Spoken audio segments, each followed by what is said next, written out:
Good morning, everyone. I hope that you are all keeping well. Lovely to see you on this beautiful, sunny winter's day. So, uh, sorry, let me just try and get the angle right so that we have a good picture. Okay. So today's learning, as every day when you join us, is dedicated in honor and memory of those whose yortzeit falls today. We wish the families long life, as well as those that are in the year saying Kaddish, wish them long life as well, and the learning is dedicated to their loved ones. So there is one astounding, startling aspect of this week's parsha. Firstly, let me just say good morning to all those that are joining us. The numbers are growing every day. Good morning to Clarice, Peter, to Rachel, to Estelle from Stanmore, to Eitan, and to David Goldring. Good morning, good morning. So the one startling aspect, and that is usually, how do we notice people? Do we notice people when they are seen or when they are unseen? When they are present or when they are not present? So I think that most of us living in the physical, tangible world would say that we notice people when they are there. And the more visible they are and the more noise that they make, the more we notice them. Isn't that the way it works? They say there's no such thing as bad press. Any press is good press, even if it means that it's something derogatory written about you, you're still making headlines. So generally speaking, we want, or in the world that we live with social media and PR and marketing, it's all about being noticed. But there is one contradiction to that, and that is in this week's parsha, there is a glaring omission, and that is that Moshe, is not mentioned, not once. This is the only parsha in Moshe's lifetime that Moshe is not mentioned at all. And the Baal HaTurim, one of the great commentators, makes a famous comment in this regard. And he says, do you know that why Moshe's name is not mentioned? It's because of Moshe. What does he mean? If we reflect and we recall the incident that will actually be coming in next week's parsha about the golden calf. Remember the story? Jewish people, Moshe left them up the mountain when he went to get the first 10 commandments and the Torah, and the Jewish people miscounted, and therefore they decided to make their own conduit, their own intermediary. A golden calf was made, and of course the Jewish people were in big trouble. God wanted to wipe them out. After all, one of the 10 commandments, it says that you shall not have any other gods, and they had just made a god at the time they were receiving the 10 commandments and the Torah.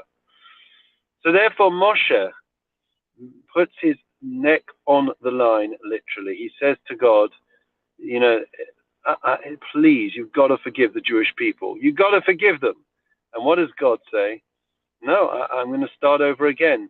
I'll start over with you, my loyal servant. You'll have a family, and that will be the future of the Jewish people.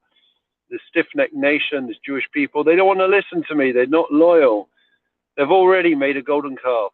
And what was the reaction and response by Moshe? Moshe says, you've got to say the Jewish people, and if not, wipe me out from your book. And when Moshe said that, Moshe literally meant not just a name, but wipe me completely out. I'm prepared to lose this world, the next world, everything. Just save the Jewish people. And one of the things that the Baal HaTurim says is if a person, a righteous person, makes a statement, he says, wipe me out, then even if the situation changes, the words leave an imprint. And therefore Moshe had to be removed as a consequence, if you want, the stain on as a consequence of the Jewish people's sin. And therefore there was this stain left of the punishment that Moshe would not be mentioned in the book. Now that's the conventional understanding, but you know me, I'm so unconventional. And I saw in the Sukkot David a beautiful explanation. He says that that Moshe's name isn't mentioned in this week's parsha. That's true, but not like the Baal HaTurim says, which seems to be some type of punishment, a retribution for the Jewish people's sin. Quite the opposite. It's a reward. It's a commendation. Moshe was prepared to give up everything,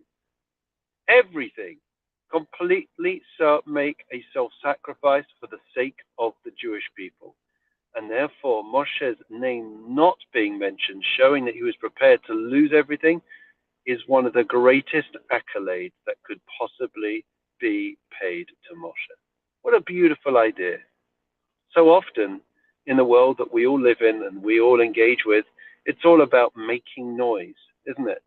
It's all about how much noise I can make. I want to be noticed.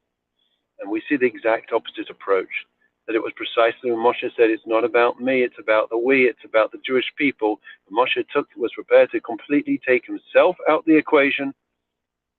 That was when it was one of Moshe's finest moments in his illustrious career as a leader of our people. It's a fantastic idea and much food for thought, with so many headlines and so much news and so much noise surrounding us in the social media world, in which we are bombarded with stories and people trying to make a name and gain viewers. And we saw this week Ronaldo, how many followers, hundreds of millions of followers he has that are following him, I don't know why, on Instagram or whatever it is. It's all about how much fame and fortune, acclaim I can grab. Whereas for Moshe, it was not about him at all. It was about being a servant. It was about being self-effacing. So please, God, we should be inspired to follow this example. This Friday night, 4:40, I think Shabbos comes in, something like that. We will be having a Polish theme. So we'll be traveling to Poland, Polish tunes, Polish food. Looking forward to seeing you there. In the meantime, have a great Shabbat. Shabbat Shalom. Take care.